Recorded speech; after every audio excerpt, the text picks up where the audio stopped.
ደስታችን ላይ በጣም ስትስቁ እንባ አለ። ታውቃላችሁ አይደል? ሰው ከልቡ ሲስቅ እንኳን ምን አለ? ምን አለ? እንባ አለው። በጣም ከሳቀ እንባ አለ። ደግሞ አንዳንድ ሰው በጣም ድምፁን ከፍ አድርጎ ሲስቅ ምን ይመስላል? ለቅሶ አለው ውስጡ ላይ። በዚህ ህይወታችን ደስታና ሐዘን ይፈራረቃል። ቁጣው ግን ለጥቂት ጊዜ ነው። ያ ሐዘኑ ለጥቂት ጊዜ ነው። የኔ እድል ከንቱ ነው ብለን ስንት ዓመት የደከምንበትን ስራ፣ ስንት ዓመት የደከምንበትን ጓደኝነትና ትዳር የኔ ነገር አበቃ ከዚህ በኋላ ልታገስም ብለን ጥለነው ወደ ኋላ የተመለስ ስንቶቻችን ነን? ያለ እግዚአብሔር መሰማራት ከንቱ መሆኑን እንጂ ከሱ ጋር ስንሆን ደግሞማ እንደምናተርፍ እኮ ምን አለ? አይጠቅምም። ያሳ ማጥመዱ ይቅርባችሁ። ይሄ መውጣት መውረዱ አያስፈልግም። መረባችሁን ሰብስባችሁ ተከተሉኝ። አሳ አታጥምዱ አላላቸው። ምንድነው ያለው? በቀኝ በኩል ጣሉት ነው ያለው። አያችሁ፣ ስንት ዓመት የደከምንበትን ትምህርት ነው ተስፋ የቆረጥንበት። ስንት ዓመት ሞከር ነው አልሆነም የኔ ነገር ብለን አይደል ራሳችንን ያጠፋል። ከመንፈሳዊ ነገር ራሳችንን የጣል በስጋ እያለን በመንፈስ የሞትን በጣም ብዙ ሰዎች መረባችሁን ጥላችሁ ተከተሉኛል። በ3 ዓመት ውስጥ ግን ምን አሉ? እዛ መረብ ላይ ተገኙ። ለምን? ተስፋ ቆረጡ። አያችሁ፣ 3 ዓመት የተከተሉትን ጌታ 3 ቀን እንኳን ምን ማለት መጠበቅ አልቻሉ። 3 ሳምንት መጠበቅ አልቻሉ። 3 ዓመት ተስፋ ያደረጉትን ነገር በ3 ቀን ተስፋ ቆረጡበት። ሰው እንደዚህ ነው።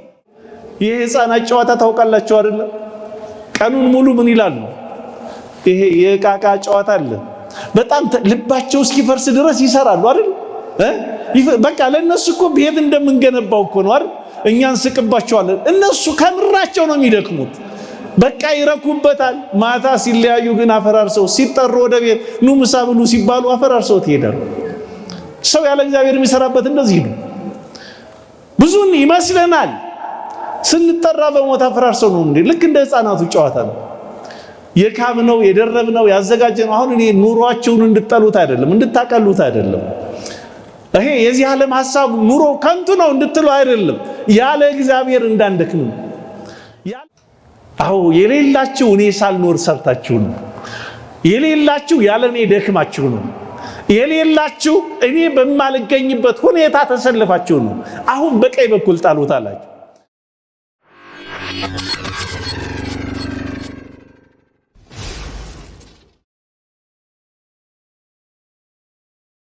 ያስለቅቋቸዋል። የከተማ ሰው 3 ነገር ይፈራል ይባላል። የመጀመሪያው ተራራ ይፈራል። ተራራ መውጣት አይወድም። ሁለተኛ በሬ ይፈራል። መኪና ይጋፋል፣ በሬ ይፈራል። ሶስተኛ ዝናብ ይፈራል።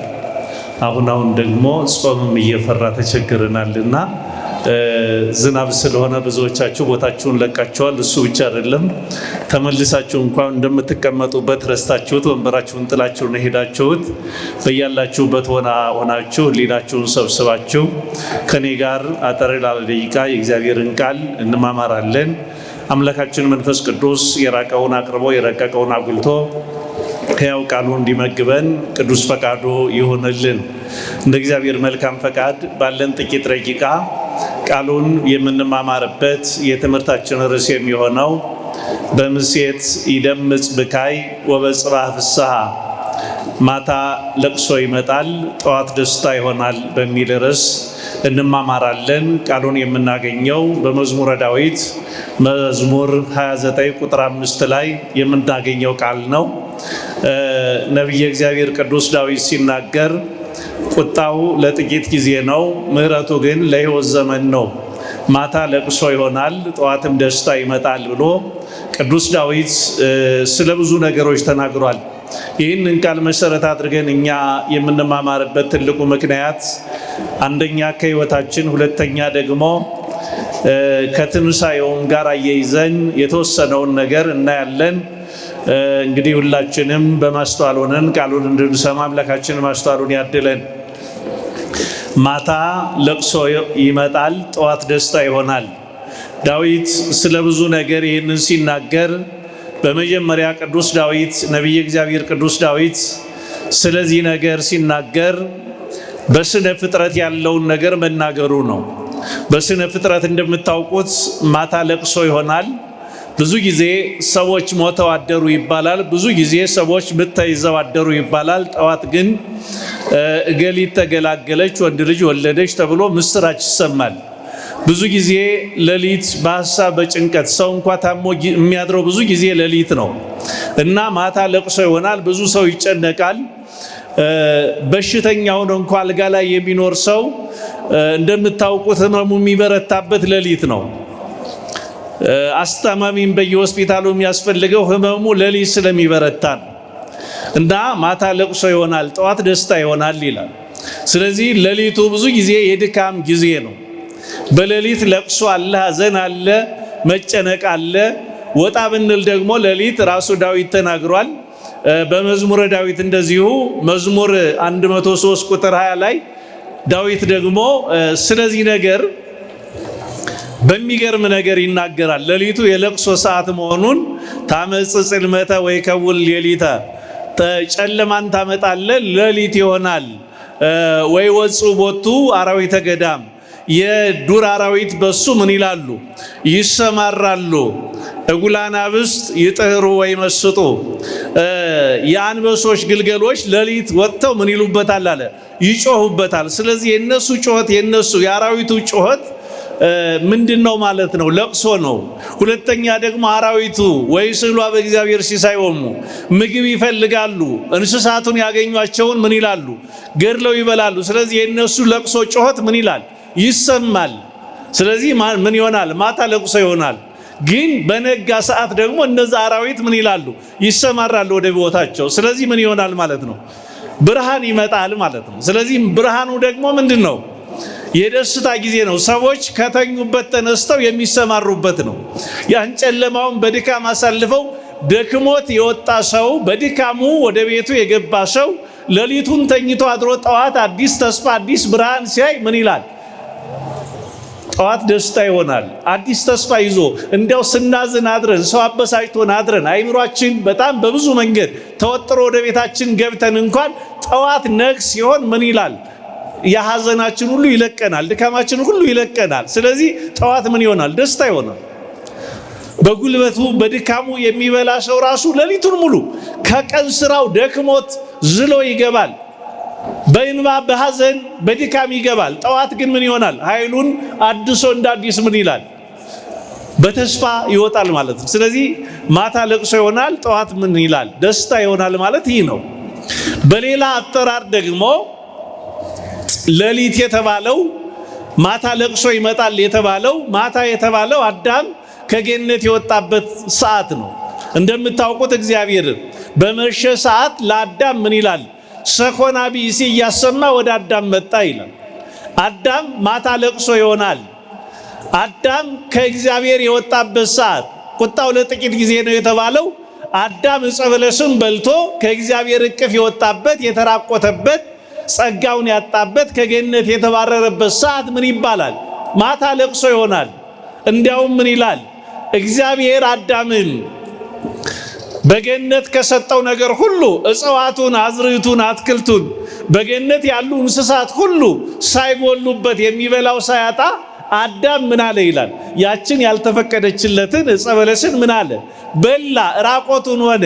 በዚህ ሰዓት እንስሳት ሳይቀሩ አንተ እኮ የሰማይ የምድር ንጉሥ እግዚአብሔር በፍጥረት ሁሉ ላይ እንደራሴ አድርጎ ሾሞህ እኛ አልበጠጣን አርደ ብላን እያልን እየጠየቅንህ ምንም ሳይጎልብህ እንዴት አንድ ፍሬ ትበላለህ? ለካ ቁም ነገር የሌለው ሰው ሆነሃል። እግዚአብሔር አክብሮ ባሪያው በመልኩ ፈጥሮ እንዴት በዚህ መንገድ በእግዚአብሔር ላይ ትነሳሳለህ? ብለው ምን አሉ? አዘኑበት ይላል። በዚህ ሰዓት ይላል አዳም ከማልቀስ ውጪ ይላል ሌላ ህይወት አልነበረውም ይላል። ማታ ለቅሶ ይመጣል ማለት ያ ነው። ለዚህ ነው ማታ ለቅሶ ይመጣል። አዳም ዕፀ በለስን በበላ ጊዜ ራቆቱን በሆነ ጊዜ ገነትን ባጣ ጊዜ ምን ሆነ? አለቀሰ፣ አዘነ። ያ ምን ይባላል? ለቅሶ ይባላል። ማታ ለቅሶ ይሆናል አዳም ያለቀሰበት ሰዓት። ቁጣው ደግሞ ለጥቂት ጊዜ ነው። ያ 5500 ዘመን ጥቂት ተብሎ ተጠራ። ለምን? በኋላ ከሚገኘው ረፍት የተነሳ አሁን እኛ በዚህ ዓለም ላይ የምንኖረው እድሜ 70-80 ቢሆን ለኛ ብዙ ነው አይደለም? አሁን ለህፃናት ገና ለተወለዱ ህፃናት 80 ዘመን አላቸው ቢባሉ ምንድነው? በጣም ብዙ ነው አይደለም? ብዙ አይደለም? ህፃናት በጣም ብዙ ነው አይደል? ግን 60-70 ለረገጡ ሰዎች ደግሞ ምንድነው? 80 ምን አላት አይደል? ለምን? ስለኖሯል። እና 5500 ዘመን ጥቂት ተብሎ የተጠራው በኋላ ዘመን የማያልቅለት ደስታል። የአዳም የሔዋን የፍጥረት ሁሉ ለቅሶ የነቢያት ሁሉ ልመና ጥቂት ተብሎ ተጠርቷል። ቁጣው ለጥቂት ጊዜ ነው።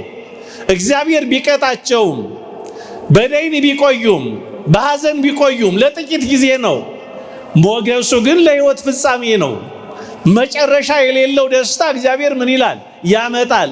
ቁጣው ለጥቂት ጊዜ ሆነ። ማታ ለቅሶ መጣ። አዳም ከእግዚአብሔር የራቀበት ዘመን ምን ይባላል? ጨለማ ይባላል። ማታ ይባላል። የመሸበት ሆነ ማለት ነው። ሰው ከእግዚአብሔር ከወጣ ይመሽበታል። ሰው ከእግዚአብሔር ከኮበለለ ምን ይልበታል? ይመሽበታል። እንኳን ሌሊቱ ቀኑ ይጨልምበታል። አዳም ያ ዘመን ምን ይባላል? የጨለማ ዘመን ተብሎ ይጠራል ማለት ነው። ስለዚህ ቁጣው ለጥቂት ጊዜ ነው ማለት ያ የመከራው ዘመን ወበጽባ ፍስሐ ያ አልፎ አዳም ተፈሳት ምድር ወሰማይ አንፈራጸ እንኳን አዳምና ሔዋን ይቅርና የሰው ልጆች ሁሉ ምን አሉ? ደስታን አገኙ። ምን ሲሆን? ድንግል ማርያም የድነት መሰረት ሆና ስትገኝ እግዚአብሔር ከእመቤታችን ከቅድስት ድንግል ማርያም እግዚአብሔር ወልድ በተለየ አካሉ ሰው ሆኖ ዓለምን ሲያድን ወበጽባ ፍስሐ የሰው ልጆች ሁሉ ፍጹም ደስታን አገኙ። ነግ ነው ያ ደስታ፣ ፍጻሜ የለውም፣ አይመሽም አይነጋም። ይሄንን መናገሩ ነው ዳዊት። በሌላ አጠራር ዳዊት ስለ ሕዝቅያስ ተናግሯል። ቁጣው ለጥቂት ጊዜ ነው የተባለው የይሁዳ ንጉሥ ሕዝቅያስ በእግዚአብሔርና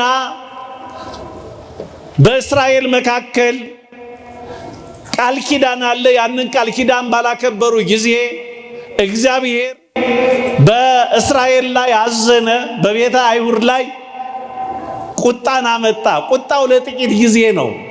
እግዚአብሔርን ስለዘነጉ ኃጢአት ስለሰሩ ሰናክሬም የተባለ ንጉሥ የአሕዛብ ንጉሥ ምን አለ? ደብዳቤ ላከ። ከእጄ የሚያድናችሁ ማንም የለም አለ። በሁለተኛ ነገሥት ምዕራፍ 19 እና ምዕራፍ 20 ላይ ታሪኩን ታገኙታላችሁ። ሕዝቅያስ ደብዳቤውን ዛቻውን ሲያይ አዘነ። ማታ በመሸ ሰዓት የሐዘኑ ጊዜ ቁጣው በእስራኤል ላይ በነደደ ጊዜ የሰናክሬምን ደብዳቤ ይዞ ወደ ቤተ መቅደስ ገባ ይላል። ማን ነው? ሕዝቅያስ። የፉከራውን የቅርርቶውን የዛቻውን ደብዳቤ ይዞ ወደ የት ገባ? ወደ ቤተ መቅደስ። ሐዘኑን ወደ ቤተ መቅደስ ይዞ የሚገባ ሰው የታደለ ሰው። እንባውን ወደ ቤተ መቅደስ ይዞ ብሶቱን ወደ ቤተ መቅደስ ይዞ የሚገባ ሰው እንዲሁ እያለቀሰ ይገባል፣ እያለቀሰ አይመለስም። ያቺ ክርስቶስ የተቀበረባት መቃብር አዲስቷ መቃብር ታስታውሳላችሁ አይደል? እያዘኑ መጡ፣ እያዘኑ ግን አልተመለሱም። እያለቀሱ እነ መግደላዊት ማርያም መጡ፣ ግን እየተደሰቱ ነው የተመለሱት። እንባቸውን እያፈሰሱ ይመጣሉ። ድንጋዩን ማን ያንከባልልናል ብለው በሕይወታቸው ብዙ ድንጋይ ተሸክመው የሕይወታቸውን ትንሣኤ የዘጋባቸውን የሕይወታቸውን እንቆቅልሽ የደፈነባቸውን ድንጋይ ማን ያንከባልልናል ብለው ብዙ ጭንቀት ውስጥ ገብተው ሰዎች ወደ ቤተ መቅደስ ይመጣሉ።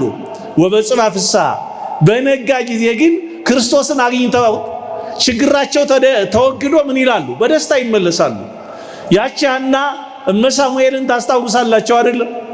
ማታ ለቅሶ ይመጣል። ቁጣው ለጥቂት ጊዜ ሆኖ በእንባ ወደ ቤተ መቅደስ መጣ፣ አልቅሳለች። ግን እያለቀሰች አልተመለሰችም። በእግዚአብሔር ፊት እንባዋን ካፈሰሰች በኋላ ከዛ በኋላ ይላል የሐዘን ምልክት እንኳን በፊቷ ምን አላለኝ አልታየም። ያቺ በሐዘን ተመታ ሰውነቷ ገርጥቶ በእግዚአብሔር ፊት ስታለቅስ የነበረችው ሴት ልጅ ታቅፋ በደስታ ፊቷ ፈቅቶ ሲመጣ ሳሙኤል ኤሊ ማወቅ አልቻለም። ለምን? ደስታዋን እግዚአብሔር ሐዘኗን ወደ ደስታ ለቅሷን ወደ ዝማሬ ምን ብሎላታል? ቀይሮላታል። ክብርና ምስጋና ለስሙ ይሁን። ስለዚህ እግዚአብሔር በመቅደሱ የሚያለቅሱትን ሰዎች ዝም ብሎ እንደዚህ አይዘነጋቸውም። እንዲህ አንዳንድ ጊዜ እግዚአብሔር የዘነጋን ይመስልናል። እስከ መች ነው የማይፈርድልን እንላለን። በጣም በእኛ ዘመን ቁጣው ለጥቂት ጊዜ ነው ብያቸዋለሁ። በእኛ ዘመን ስንለካው በጣም ብዙ ነው። አዎ ወጣት ሆነን እኮ ነው እግዚአብሔር ቤት የመጣ ነው። ልጅ ሆነን እኮ ነው የመጣ ነው እግዚአብሔር ቤት። እስካሁን እኮ አልቅሰናል። እንዴት ነው ጥቂት የሚሆነው እንል ይሆናል። እንደኛ ግራ የገባው ለጊዜው የእግዚአብሔር ምስጢር ያልተገለጠለት ዕንባቆም የሚባል ነብይ ነበረ። እስከ መቼ ትረሳናለህ? እስከ መቼ አትፈርድም? እያለ ምን ይላል ይጠይቅ ነበር አይደል? ቆየና ግን ምን አለ? በእርግጥ እሱ ምን አይልም አለ፣ አይዘገይም አለ። በእርግጥ ምን አይልም እኛ ቸኩለን እኛ በእኛ ሂሳብ አይተነው ከሆነ እንጂ እግዚአብሔር ዘግይቶ አያውቅም። ስለዚህ ቢዘገይ እንኳ አለ በአንተ ሂሳብ እግዚአብሔር ቢዘገይ እንኳ ምን ይላል አለ? ታገሰው፣ ጠብቀው ይመጣል። እግዚአብሔርን ጠብቀው ክርስቲያኖች ጠብቀውት ወደኋላ የቀሩ ሰዎች አሉ። ስለዚህ ሕዝቅያስ በእግዚአብሔር ፊት ያንዛቻ ይዞ ሄደና በእግዚአብሔር ፊት ዘረጋው ይላል። የእስራኤል አምላክ ሆይ አለ ይሄ አመፀኛ ንጉሥ እኛን አይደለም ማለት ሰራዊቶችን አይደለም። ደብዳቤው ምንድነው የሚለው? ሕዝቅያስ እግዚአብሔር ያድነኛል ብለህ አትታለል አለው። ይሄንን ደብዳቤ ወደ እግዚአብሔር ይዞት ገባ። ሕዝቅያስ ይሄንን ደብዳቤ በእግዚአብሔር ፊት ገለጠና ነበበው። በማን ፊት? በማን ፊት?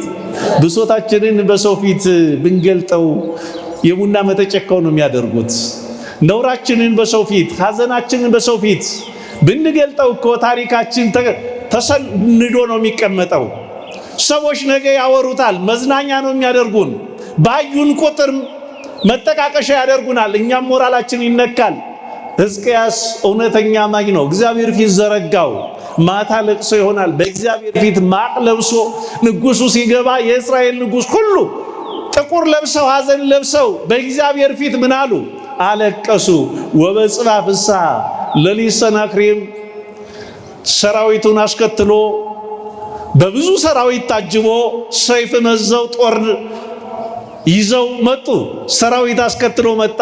እስራኤል ኢየሩሳሌምን ከበባት ተባለ። የእስራኤል ሕዝብ ሁሉ ሌሊቱን ሙሉ አለቀሰ። ማታ ምን ይሆናል? ምን ይሆናል? ለቅሶ ይመጣል ማታ። ካሁን አሁን ገደሉን፣ ከበውናል። ሌሊት መጥተው ምን ይላሉ? ቤታችንን ይወርሳሉ። ማምለጫ የለም። ንጉሱም ቤተ መቅደሱን ዘግቶ ፈርቶ ተቀምጠዋል። ሰራዊት ሁሉ ከእግዚአብሔር ውጭ የሚያድን የለም ብለው ተስፋ ቆርጠዋል። ሌሊት የእግዚአብሔር መልአክ ቅዱስ ሚካኤል ሰማያውያን ሰራዊትን አስከትሎ ለምድራውያን ሰራዊት ተገለጠ። የእሳት ሰይፉን አሳያቸው፣ ድምፅ አሰማቸው። የሰናክሬም ሰራዊት የእግዚአብሔር መልአክ ያሰማውን ድምፅ በሰሙ ጊዜ ምንም ሰይፍና ጦር ሳያዩ ልባቸው እስኪፈርስ ድረስ ሮጠው ደም እየተፉ በየሄዱበት ወድቀው ተገኙ። ወበጽባ ፍስሐ ጠዋት እስራኤላውያን በፍርሃት ሆነው በጭንቀት ሆነው በራቸውን ሲከፍቱ የሰናክሬም ሰራዊት ሁሉ የተገዳደረባቸው ወታደር ሁሉ ረግፏል። የተከበበችው ኢየሩሳሌም ነፃ ወጥታለች። ወበጽባ ፍስሐ የእግዚአብሔርን ማዳን አይተው ሕዝቅያስና ኢየሩሳሌም ሕዝቦቿ ምን አሉ? ደስ አላቸው። ክብርና ምስጋና ለስሙ ይሁን። ይሄም ብቻ አይደለም። ይሄ ካለፈ በኋላ ደግሞ ሰናክሬም አምላኩን እግዚአብሔርን በማሳዘኑ ምክንያት በሕይወቱ ደግሞ አንድ ነገር መጣ። በጽኑ ሕመም በእባጭ ተመታና መንቀሳቀስ አልቻለም። አሁን ትናንት ወታደር ሰራዊት ሲመጣበት በእግዚአብሔር ፊት ሄዶ አለቀሰ። አሁን ሰናክሬም ካልጋው መነሳት አልቻለም። አልጋው ላይ ተኝቷል። አልጋው ላይ ሆኖ ወደ እግዚአብሔር ጸለየ ይላል። ፊቱን ወደ ግድግዳ ወደ ኢየሩሳሌም ወደ መቅደሱ አዞረ። በእግሩ መሄድ ስለማይችል ደግሞ በለምጽ ስለተመታ በእባጭ ስለተመታ ወደ መቅደሱ መግባት አትችልም ስለሚባል በቃሬዛ ተሸክማችሁ ውሰዱኝ ይል ነበረ። አማኝ ነው። ነገር ግን በእስራኤል ልማድ ደግሞ ለምጽና እባጭ የመታው ሰው ወደ መቅደሱ አይገባም። ስለዚህ አትገባም ስለተባለ እግዚአብሔርንም ላለማሳዘን ንጉሥ ነኝና ክፈቱልኝ ልግባ ከኔ የሚበልጥ የለም አላለም። እግዚአብሔር የልቤን ያውቃልና ንጉሱ ስለታመመ ስለቆሰለ እስራኤል ሁሉ ያለ ንጉሥ ልንቀር ነው ብለው ምን አሉ? አለቀሱለት። ለማን ነው ያለቀሱለት? አቤት! በአንድ ዘመን የኢትዮጵያ ንጉሥ ሞተ ተብሎ 3 ዓመት አልተነገረም። ለምን? ህዝቡ ምን እንዳይል እንዳያመጽ አይደለም፣ ምን እንዳይል ልቡ እንዳይሰበር። አይገርማችሁ? ያቺ ኢትዮጵያ ናት ዛሬ የምንኖርባት። ነገስታት ሞቱ ብለው ህዝብ የሚያለቅስበት፣ ህዝብ የሚጨነቅበት፣ ለነገስታቱ ህዝቡ የሚያለቅስበት፣ የሚያዝንበት፣ ምህላ የሚይዝበት ዘመን ነበረ እና የእስራኤል ንጉሥ ታመመ ሲባል ህዝቡ ምን አለ? እስከዛሬ ነገ በደፋው ሳይሆን ምን እያለ እንዳይሞትብን እያለ ህዝቡ ሁሉ በአንድነት ምን አለ ይላል? አለቀሰ። መተዛዘን ነበራ እና እስራኤል ባለቀሱ ጊዜ ሕዝቅያስም ፊቱን ወደ መቅደሱ አዙሮ በጽኑ እንባ እግዚአብሔርን ለመነው ይላል። ማታ ለቅሶ ይሆናል። ቁጣው ለጥቂት ጊዜ ነው። እግዚአብሔር ለጥቂት ጊዜ ሕዝቅያስን አሳዘነው፣ ታመመ። ቁጣው ጥቂት ናት። ያቺ ጥቂቷ ጊዜ ግን ለስጋውያን ለደካሞች የእግዚአብሔር ምሕረት ከሌለበት ሰከንድ እንኳን መቆየት አንችልም። ታውቃላችሁ፣ በጣም ጉልበተኞች ነን፣ በጣም ኃይለኞች ነን፣ እማንበገር ሰዎች ነን አይደለም? ውሃ ስንጠጣ እንኳን ትን ብላን እንዴት እንደምንጨነቅ ታውቃላችሁ? እንደው ትን ብላን እንኳን ረቂቋ ነገር እንኳን ቦታ የማትይዘዋ ጠጣር ነገር የሌላት ነገር እንኳን ትን ብላን እንዴት እንደምንጨነቅ ታውቃላችሁ? ሰው የእግዚአብሔር ማዳን የእግዚአብሔር ምሕረት በህይወቱ ከሌለ ለደቂቃዎች በእኛ ጉልበት በእኛ እውቀት መኖር አንችልም። ሕዝቅያስ ወደ እግዚአብሔር አለቀሰ። በዛች ሰዓት ላይ እግዚአብሔር እንባውን ሰማው። ጠዋት በሩ ሲከፈት ነቢዩ ኢሳይያስ ወደ ሕዝቅያስ መጣ። እግዚአብሔር እንዲህ አለው፣ 15 ዓመት ሙሉ ምን ብዬልሃለሁ አለ? በእድሜ ላይ ጨምሬልሃለሁ አለ። እስራኤል ሁሉ ማታ ሲያለቅሱ አድረው፣ ሕዝቅያስ ሌሊት ሲያለቅስ አድሮ ጠዋት ምን አለ? በእድሜው ላይ 15 ዓመት ተጨምሮለት ከወደቀበት ከእንባው አልጋ ላይ ተነስቶ ለእግዚአብሔር ምን አለ? ምስጋና ቀረበ። ይህን ያደረገ አምላክ ክብርና ምስጋና ለስሙ ይሁን። ስለዚህ ማታ ለቅሶ ይሆናል፣ ጠዋት ደግሞ ምንድን ነው? ደስታ ነው። እግዚአብሔር ይህን አሳልፎ የብርሃኑን ዘመን ምን ይላል? ያመጣል። በህይወት ዘመን እንዲህ አይነት ነገሮች አሉ። ዛሬ የምናዝን ሰዎች ቀኑና ጨለማው ተመሳሳይ ነው አይደለም? የማይመሽ ነግ የለም፣ የማይጨልም ቀን የለም፣ ደግሞ የማይነጋ ሌሊትም የለም። ይሄ የምናየው ሰዓት እኮ 12 ሰዓት ነው። ጨለማው እንዳለ ቀን አለ፣ በጋው እንዳለ ክረምት አለ፣ ሐዘን እንዳለ ለቅሶ አለ። እንዲያውም በሰለጠነው ዓለም ላይ ደስታው በር ላይ ምን አለ? ደስታው እንኳ ከልክ አልፎ ሐዘን ስለሚያመጣ ምን ይላል? የአደጋ ጊዜ መከላከያዎች የሰርጉ በር ላይ ይቀመጣሉ። ለሙሽራ ደስታው የተተኮሰ ጥይት ሰው ይገላል። በዚህ ዓለም ላይ ደስታው ላይ እንኳ ሐዘን አለ። ደስታችን ላይ በጣም ስትስቁ እንባ አለ። ታውቃላችሁ አይደል? ሰው ከልቡ ሲስቅ እንኳ ምን አለ? ምን አለ? እንባ አለው። በጣም ከሳቀ እንባ አለ። ደግሞ አንዳንድ ሰው በጣም ድምፁን ከፍ አድርጎ ሲስቅ ምን ይመስላል? ለቅሶ አለው ውስጡ ላይ። በዚህ ህይወታችን ደስታና ሐዘን ይፈራረቃል። ቁጣው ግን ለጥቂት ጊዜ ነው። ያ ሐዘኑ ለጥቂት ጊዜ ነው። ስለዚህ እግዚአብሔር ሐዘኑን ያመጣል፣ ደስታውንም ይቀይራል። ደስታው ዘላለማዊ ስላልሆነ አንመካበትም። ሐዘኑም ደግሞ ጊዜያዊ ስለሆነ ምን አንልበትም፣ ተስፋ አንቆርጥበትም። እናዝናለን ግን ተስፋ አንቆርጥም። በብዙ እንጨነቃለን ግን ተስፋ አንቆርጥም። ሌላውና ትልቁ ነገር ከጊዜያችን አንጻር ማታ ለቅሶ ይሆናል የተባለው ምሴት የተባለችው ሐዋርያት ከጌታ ጋር በነበሩበት ሰዓት ማታ ለቅሶ ይሆናል፣ እኔ ስያዝ ታለቅሳላችሁ ታዝናላችሁ ብሎ ነግሯቸዋል። እኔ እያዛለሁ፣ እናንተ ታዝናላችሁ፣ ታለቅሳላችሁ። በዮሐንስ ወንጌል ምዕራፍ 16 ቁጥር 20 ላይ ሴት የመውለጃዋ ጊዜ በደረሰ ጊዜ ምን ትላለች? ታዝናለች። የመውለጃዋ ጊዜ ምን ስላለ? ስለደረሰ። ወንከ መወለደት ጓላ ይትዘከር ወንከ ለሕማማ። የመውለጃዋ ጊዜ ሲደርስ እንደተጨነቀች ምጡ ያስጨንቃታል አይደል? ግን የጸነሰችው ላለማማጥ ነው እንዴ? ምጡን አታውቅም እንዴ? ልጅ ዝም ብሎ መታቀፍ አለ? በየትኛውም የሕክምና ዘዴ ትውለድ የመውለጃዋ ጊዜ ምን ይላታል? ያስጨንቃታል። እንኳን እሷ ቤተሰብ ሳይቀር ምን ይላል? ይጨነቃል። ወበጽባ ፍስሐ ልጁን ከወለደች በኋላ ግን ይላል ሐዘኗን ምን ትለዋለች? ምን ትለዋለች? ከደስታዋ የተነሳ ሐዘኗን ምን ትለዋለች? ትረሳዋለች። እንደውም አንዳንድ እናቶች በመውለጃና በምጥ ጊዜ ከልክ ያለፈ መከራ ሲደርስባቸው ልጃቸውን ከወለዱ በኋላ ምን ይሉታል? ማስረሻ ይሉታል አይደል?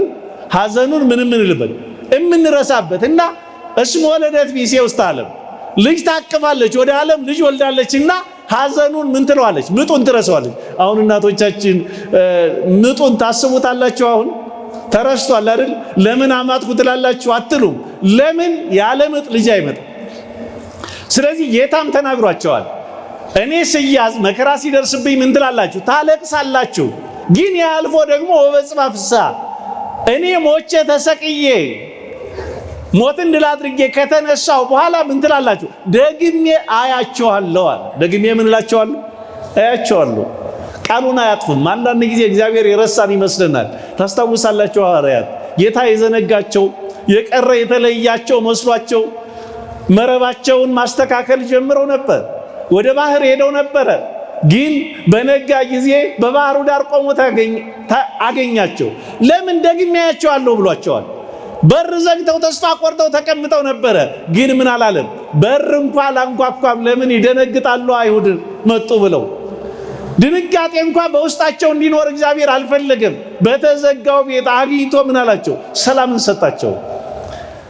ደግሜ አያቸዋለሁ ይለናል እግዚአብሔር። እንዲሁ ዝም ብሎ አይተውንም። አባት ነው፣ ቸር ነው፣ አይለየንም ይመስለናል። አንዳንድ ጊዜ በጣም ተስፋ ስንቆርጥ እግዚአብሔር ዘንግቶናል ብለን እናስብ ይሆናል። ሐዋርያትም እንደዚህ ነበሩ። ቀድሞ ነግሯቸዋል። ማታ ለቅሶ ይሆናል። በምሴተ ሐሙስ እኔ ስያዝ ማታ ምን ይሆናል? ለቅሶ ይሆናል። ጴጥሮስ ጌታን ተከትሎ ሄዶ ይህን ሰው አላውቀውም ባለ ጊዜ ምን ይሆናል? ማታ ለቅሶ ይሆናል። ያ ዶሮ በጮኸ ጊዜ 3 ጊዜ ዶሮ ሳይጮህ ትክደኛለህ የሚለውን ቃል ባሰበ ጊዜ ምን አለ ይላል? መራራ ለቅሶ ምን ይላል? ጴጥሮስ አለቀሰ። ለምን? ማታ ለቅሶ ስለሚሆን። ያ ለቅሶ ጌታ ሲሰቀል ቀራንዮ ላይ ስጋውን ወደ መቃብር ያወረዱ ዮሴፍና ኒቆዲሞስ ምን ብለዋል? ማታ ለቅሶ ይሆናል። አልቅሰዋል በዕለተ ዓርብ። ያ ሐዘን ያ ለቅሶ እኛ ሰው እድሜው ደርሶ እንደሚሞተው ያለ ለቅሶ ብቻ አይደለም። ያ ብዙዎችን የፈወሰ፣ ብዙዎችን ያዳነ፣ ብዙዎችን ያሳረፈ ንጹሕ ባህሪ የሆነው አምላክ ያለ በደሉ ያለ ኃጢአቱ ያን ሁሉ መከራ ሲቀበል አይተው ምን ብለዋል? ሰውነታቸው እስኪሰበር፣ ሕሊናቸው እስኪደማ፣ ሰውነታቸው በሐዘን እስኪመታ አልቅሰውለታል። ወበጽባ ፍስሐ ነገር ግን ሞትን ድል አድርጎ ተነስቶ ለመግደላዊት ማርያም ደግሞ ሲገለጥላት ሐዘኗ ወደ እንባ፣ በእንባዋና በሐዘኗ ወደ ደስታ ተቀይሮላት ምን ሆናለች? እዛው እያለቀሰች እኮ ነው። ታስታውሳላችሁ? ሕፃን ልጅ እናቱ ወጥታ ከገበያ እኮ እስክትመጣ ድረስ ያለቅሳል። እሪ እያለ እያለቀሰ ወዲያውኑ እናቱ ስትመጣለት ገና እንባው እየረገፈ ምን ይላል? መሳቅ ይጀምራል። ለምን? የሚፈልገውን ስላገኘ። መግደላዊት ማርያምም ታሪኳ እንደዛ ነው። እዛው እያለቀሰች እዛው ነው ያገኘው። እዛው እያለቀሰች እዛው እያነባች የምትፈልገው ጌታ እሷ የምትፈልገው ምን ሆኖ ነው? የሞተ አካሉን ነው አይደል? የሞተ አካሉን እኮ ነው። ሽቶ መቀባት ነው የምትፈልገው እኮ። ማየት ብቻ ነው የምትፈልገው። ሞትን ድል ያደርጋል ብላ አልጠበቀችውም። ግን ምን አድርጎ ተነሳ? ሞትን ድል አድርጎ ተነሳ። እኔ ነኝ አላት። መምህሮ ያለችው ደስታዋ፣ ሐዘኗ ወደ ደስታ፣ ለቅሶዋ ወደ ዝማሬ ምን አለ? ተቀየረ። ጠዋት ምን ስለሚሆን ደስታ ስለሚሆን በር ዘግተው ሐዋርያት ካሁን አይሁድ መጥተው ያስሩናል፣ ስጋው ጠፋ እያሉ ነው፣ ስጋውን ወስዳቸዋል ብለው እኛን ደግሞ ያሰቃዩናል እያሉ ምን ብለው ነበር? ተጨንቀው ነበረ። ሐዘናቸውን ወደ ደስታ ሊቀይር ማታ መጣና ምን አላቸው? ሰላም ለእናንተ ይሁን ብሎ ሰላምታ በመስጠት ጨለማውን አስወግዶ ብርሃንን ሰጣቸው። ማታ ለቅሶ ይሆናል። ሌሊቱን ሙሉ በጥብርያዶስ ባህር ሐዋርያት አሳ ፍለጋ ምን አሉ? ደከሙ። ቁጣው ለጥቂት ጊዜ ነው። መራባቸው መጠማታቸው ለጥቂት ጊዜ ነው። ያ ጨለማው፣ ያ ሐዘኑ፣ ያ ረሃቡ፣ ያ ቁሩ ሌሊቱን ሙሉ ሲያለቅሱበት ያደሩ የጥብርያዶስ ባህር ቢማጸኑትም በእስራኤል ታሪክ ጥብርያዶስ ባህር ለሁሉም ሐዋርያት ማለት ይቻላል ታሪክ አላቸው። ከሐዋርያት መካከል 9 አሳ አጥማጆች ናቸው። በስራ ጉዳይ እንዳይባል የተካኑ ናቸው፣ ያደጉበት ስራ ነው። ባህሩን አያውቁትም እንዳይባል ከልጅነታቸው ጀምሮ ሁሉም በጥብርያዶስ ባህር አካባቢ የኖሩ ናቸው። አሳ የሚያዘው ሌሊት ነው። መረቡን ይዘዋል። ምንም የጎደለ ነገር የለም። ግን ማታ ምን ይሆናል? ለቅሶ ይሆናል፣ ያዝናሉ። ማታ የተባለው ያለ ጌታ የሰሩበት ጊዜ ነው። ብዙ ጨለማ አባክነናል፣ ብዙ ሌሊት አባክነናል። ያለ እግዚአብሔር የሰራንበት፣ እንደ እግዚአብሔር ቃል ምን ያላልንበት፣ ያልሰራንበት። በዮሐንስ ወንጌል ምዕራፍ 15 ቁጥር 5 ላይ እስመ ዘእንበለ አልቦ ዘተክሉ ገቢራ ወይም እንተኒ ያለኔ ግን ምንም ልሰሩ ምንም ልታደርጉ አትችሉ ብሎ ቀድሞ ነግሯቸው ነበር። ያለ እሱ ተሰለፉ፣ ደከሙ፣ ጊዜ አባከኑ። የዛ ሁሉ ሐዋርያ ጉልበት የባከነው እኮ በጨለማ ነው። ስንት በጀት፣ ስንት ጉልበት፣ ስንት እድሜ ነው ያባከን ነው ያለ እግዚአብሔር። ስንት ወጥተን ስንት ወርደን ሳንረካ ሁልጊዜ በቀጠሮ ያለ እግዚአብሔር ሰርተን ወይ አልሞቀን ወይ አልጠገብ ወይ አልረካን በበላ ነው በጠጣ ነው በኖር ነው ነገር ሁሉ ትናንት አይተነው ዛሬ እንደሚጠፋ ጤዛ የሆነብን ያለ እግዚአብሔር እኮ ሰርተን እኮ ነው። አየነው። አስራት በኩራት ለማውጣት እንኳን እየተንቀጠቀጥ ገንዘብ ያንሰናል ብለን አየነው። አተረፍ ነዳያኑን ችግረኞችን ሳንጎበኝ ቀማኝ እርካታ አገኘን። ምንም የለም። ለምን? ያለኔ ምንም ልታደርጉ አትችሉም ብሎና ዝም ብለን ነው የምንደክመው። ይሄ ሕፃናት ጨዋታ ታውቃላችሁ አይደል? ቀኑን ሙሉ ምን ይላሉ? ይሄ የቃቃ ጨዋታ አለ። በጣም ልባቸው እስኪፈርስ ድረስ ይሰራሉ አይደል? በቃ ለነሱ እኮ ቤት እንደምንገነባው እኮ ነው አይደል? እኛን ስቅባቸዋለን። እነሱ ከምራቸው ነው የሚደክሙት። በቃ ይረኩበታል። ማታ ሲለያዩ ግን አፈራርሰው፣ ሲጠሩ ወደ ቤት ኑ ምሳ ብሉ ሲባሉ አፈራርሰው ይሄዳሉ። ሰው ያለ እግዚአብሔር የሚሰራበት እንደዚህ ነው። ብዙን ይመስለናል። ስንጠራ በሞት አፈራርሰው ነው እንዴ? ልክ እንደ ሕፃናቱ ጨዋታ ነው። የካብነው የደረብነው ያዘጋጀነው። አሁን እኔ ኑሯቸውን እንድጠሉት አይደለም፣ እንድታቀሉት አይደለም። ይሄ የዚህ ዓለም ሐሳብ ኑሮ ከንቱ ነው እንድትሉ አይደለም። ያለ እግዚአብሔር እንዳንደክም፣ ያለ ጽድቅ፣ ያለ በጎ ስራ፣ ያለ በጎ ምግባር ጊዜያችን እንዳናባክን ነው።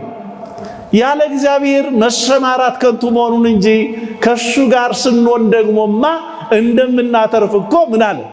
አይጠቅምም። ይሄ ዓሣ ማጥመዱ ይቅርባችሁ፣ ይሄ መውጣት መውረዱ አያስፈልግም፣ መረባችሁን ሰብስባችሁ ተከተሉኝ፣ ዓሣ አታጥምዱ አላላቸው። ምንድነው ያለው? በቀኝ በኩል ጣሉት ነው ያለው። አያችሁ፣ አሁን ብዙ ጊዜ አንዳንዴ ያንን መረብ መያዛቸውን ወደ ባህር መሄዳቸውን እንደ ወንጀል እናየዋለን። አይደለም፣ ሳያስፈቅዱ መሄዳቸውን ነው፣ ሳይጸልዩ መሰማራታቸውን ነው። ያለሱ ምንም እንደማያደርጉ ማወቅ አለመቻላቸው ነው። ትናንት ደግሞ አሳይቶ አያውቁም እንዳይባል ገና ክርስቶስን ያወቁት። በነገራችን ላይ ታሪካቸው ሲጠሩም የብዙዎቹ የአራቱ በተለይ የነ እንድርያስና የነ ጴጥሮስ ታሪካቸው የሚያያዘው እዛው ባህር ላይ ነው። እዛው ዓሣ አጥተው በሉቃስ ወንጌል ምዕራፍ 5 ላይ ስታነቡ ዓሣ ሲያጠምዱ አድረው አተው ጠዋት ሲነሱ አንድ ጊዜ መርከባችሁን ስጡኝና ላስተምርበት አላቸው። እሺ ብለው ሰጡት። አስተምሮ ሲጨርስ ቃሉን ከሰሙ በኋላ በቀኝ በኩል ጣሉት አላቸው። በቀኝ በኩል ያዙት፣ ጣሉት። ብዙ አተረፉ። ያን ካዩ በኋላ ምን አሉት? መረባችሁን ጥላችሁ ተከተሉኛል። በ3 ዓመት ውስጥ ግን ምን አሉ? እዛ መረብ ላይ ተገኙ። ለምን? ተስፋ ቆረጡ። አያችሁ፣ 3 ዓመት የተከተሉትን ጌታ 3 ቀን እንኳን ምን ማለት መጠበቅ አልቻሉ። 3 ሳምንት መጠበቅ አልቻሉ። 3 ዓመት ተስፋ ያደረጉትን ነገር በ3 ቀን ተስፋ ቆረጡበት። ሰው እንደዚህ ነው። ስንት ዓመት የደከምንበትን ትምህርት ነው ተስፋ የቆረጥንበት። ስንት ዓመት ሞከር ነው አልሆነም የኔ ነገር ብለን አይደል ራሳችንን ያጠፋል። ከመንፈሳዊ ነገር ራሳችንን የጣል በስጋ እያለን በመንፈስ የሞትን በጣም ብዙ ሰዎች የኔ እድል ከንቱ ነው ብለን ስንት ዓመት የደከምንበትን ስራ፣ ስንት ዓመት የደከምንበትን ጓደኝነትና ትዳር የኔ ነገር አበቃ ከዚህ በኋላ ልታገስም ብለን ጥለነው ወደ ኋላ የተመለስ ስንቶቻችን ነን? እና በ3 ቀን ተስፋ ቆርጠዋል። ሌሊቱን ሙሉ ደከሙ፣ ምንም አላተረፉም። በነጋ ጊዜ በባህሩ ዳር ቆሞ የሚበላ አላችሁን አላቸው። ምን የሚል የሚበላ ፍለጋ እኮ ነው ያንን ጥብርያዶስ ደጅ ሲጸኑ ያደሩት። ያውቃል እኮ አሁን እኛ ብንሆን በጣም ቸግሮ በጣም ተጨንቀን ብር ለመበደር እየዞር የኔ ቢጤ ስለ እግዚአብሔር ቢለን እኮ እንዳው መልሳችን ጥሩ አይሆንም። ታውቃላችሁ አይደል? የቸገረንን ነገር ሰው ሲለምነን ልባችን ይሰበራል፣ እንበሳጫለን። ጌታ የቸገራቸውን ነገር ጠየቃቸው፣ ያጡትን ነገር ለመናቸው። ከባድ ነው፣ መልስ መስጠት እንኳን አይቻልም ለኛ። ግን ምን አሉት? የለንም፣ አንዳች የለንም አሉት። አዎ የሌላችሁ እኔ ሳልኖር ሰርታችሁ ነው። የሌላችሁ ያለ እኔ ደክማችሁ ነው። የሌላችሁ እኔ በማልገኝበት ሁኔታ ተሰልፋችሁ ነው። አሁን በቀኝ በኩል ጣሉት አላቸው። በነጋ ጊዜ መረቡን ጣሉት። እስካሁን የሚጣለው በተስፋ መቁረጥ፣ እስካሁን የሚጣለው በድግግሞሽ ነው። ወበጽባምሳ ጌታ ሲያዛቸው ግን ጣሉት። ምን ያህል የሰለቸ እጅ እንዳላቸው አስቡት። ሌሊቱን ሙሉ ደክመዋል፣ ሞራላቸው የተነካ ግን ከማን ጋር? ወበቃል ከሰና ወረድ መሳገሪና በቃል ግን መረቦቻችን እንጥላለን። አንተ ካልከን እንዲህ አንልም ብለውት ነበረ። በእግዚአብሔር ቃል ሲጥሉት የጣሉት ዓሣ እንደሌላ ጊዜው ዝም ብሎ አልተጎተተም። እስካሁን የሚጎተተው ዝም ብሎ ነው። ኃይል እንኳን ጉልበት እንኳን የለው። መሳብ ነው፣ በጣም መሳብ ነው። የማይጨበጥ ውሃ ነበር የሚይዘው። አሁን ግን 153 ታላላቅ ዓሣዎችን ያዘ ይላል። ክብርና ምስጋና ለስሙ ይሁን።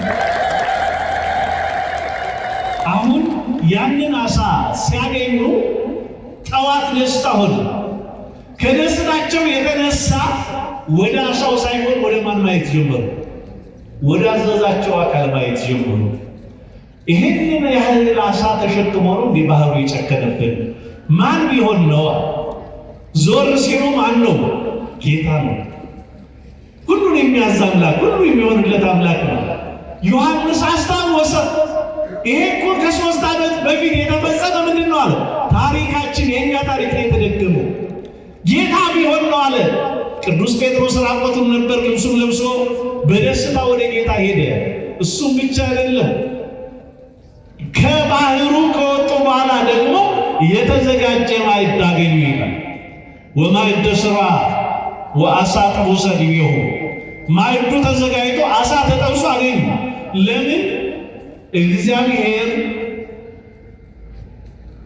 ከባዶ ባህር ምግብ እንደሰጣቸው ሁሉ ደግሞ እምኀበ አልቦ ያለምንም ነገር መጋቢ መሆኑን፣ በምንም ነገር ላይ መጋቢ መሆኑን፣ ካለመኖር ሁሉን አምጥቶ የሚሰጥ መሆኑን ለማሳየት ያልደከሙበትን ማዕድ ደግሞ አዘጋጅቶ ሰጣቸው። ከሁሉም በሉ ይላል። ማታ ምን ይሆናል? ለቅሶ ይመጣል፣ ጠዋት ደስታ ይሆናል። ያ የእግዚአብሔር የሌለበት ያለ እግዚአብሔር የሰሩበት ያለ እግዚአብሔር የተሰለፉበት ጊዜ አልፎ ከእግዚአብሔር ጋር ሰሩና ጠዋት ደግሞ ምን ሆነ ይላል? ደስታ ሆነ። እግዚአብሔር የደስታ ዘመን ያምጣልን። ብዙ የጨለማ ጊዜ ያሳልፈናል እንደ ሀገር። ማታ ለቅሶማ ቁጣው ለጥቂት ጊዜ እንዲሆን እንደ ቤተ ክርስቲያን እንደ ሃይማኖት ሁልጊዜ የምናየው የምንሰማው ያሳዝን ነው። ግን የደስታ ጊዜ እንዲሆንልን መጠየቅ ያስፈልጋል። ሌላውና የመጨረሻው ማታ የተባለው የዚህ ዓለም ኑሮ ነው። ቁጣው ለጥቂት ጊዜ ነው የተባለው የኛ እድሜ ነው። ይቺ የቁጣ እድሜ ናት። የጨለማ የሐዘን እድሜ ናት። በመጽሐፈ መክብብ ምዕራፍ 11 ቁጥር 8 ላይ ሰው ይላል ብዙ ዘመን በዚህ ዓለም ላይ ይኖራል፣ የጨለማውን ጊዜ ደግሞ ያስባል። ጨለማ የተባለችው ይችላል የሚኖርባት አይደለም። ይቺ ጨለማ የጨለማዋ ዘመን የጨለማዋን ጊዜ በሐዘን ብናሳልፋት ቁጣው ለጥቂት ጊዜ ነው። ባይሞላልን አሁን ደስታ ይመጣል ሲባል በዚህ ዓለም ላይ የምንፈልገው ኑሮ ተስተካክሎ የምንፈልገው እንጀራ ወፍሮ ማግኘት ብቻ እንዳይመስላችሁ። በመከራም ብናሳልፈው ቁጣው ለጥቂት ጊዜ ነው፣ ያልፋል፣ እንታገሰው። እግዚአብሔር ሲወድ እንደነ አብርሃም ባለጸጋ ያደርገናል። ደግሞ እንደነ አብርሃም ደግሞ ባለጸጋ አድርጎ ልጅ ይነሳናል። ደግሞ እግዚአብሔር ሲፈልግ ደግሞ እንደነ ነዌ ባለጸጎች ያደርገናል። እንደነ አልዓዛር ደግሞ ሰውነታችን በቁስል ተመትቶ ገንዘብ አጥሮ ሰው ሸሽቶት ብቻችን እንኖር ያደርገናል። ግን ምንድን ነው ቁጣው? የትን ጊዜ ነው? ጥቂት ጊዜ ነው። መታገስ ይጠበቅብናል። ያ ባያልፍ እንኳን ቁጣው ለጥቂት የምንኖርባት እድሜ ጨለማ እንደሚነጋ ሁሉ የዚህ ዓለም ኑሮ ምን ያህል ቀጠሮ የተያዘለት ነው። ምን ይላል? ያልፋል። ጨለማው ይመጣል፣ ግን ምን ይላል? ይነጋል። ቀጠሮ አለ። እንደሚነጋ እርግጠኞች ነን። እንዲሁ ደግሞ የዚህ ዓለም እድሜ ምንድን ነው? ቀጠሮ የተያዘ አላፊ ጠፊ። ቁጣው ለጥቂት ጊዜ ነው። በዚህ ዓለም ላይ ብናዝን፣ ብናለቅስ፣ ብንከፋ፣ ቢጎድልብን የጨለማ ጊዜ ነው።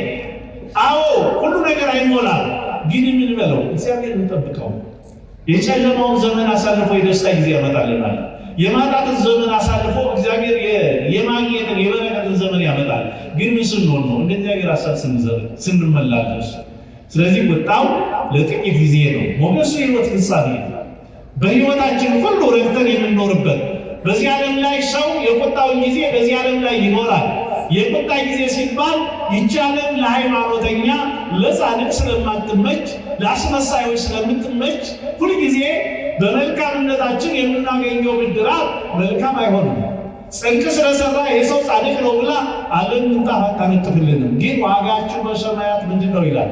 ታላቅ ነው። የሕይወት ዘመን ፍጻሜ የሌለው የደስታ ዘመን የሚኖረው በሰማይ ነውና ያንን እያሰብን በጥቂቷ ዘመናችን እግዚአብሔርን ደስ አሰኝተን እንደ ዓለም ሐሳብ ሳይሆን እንደ እግዚአብሔር ሐሳብ ኖረን በረከት እንድናገኝ አምላካችን ለሁላችንም ማስተዋሉን ያድለን።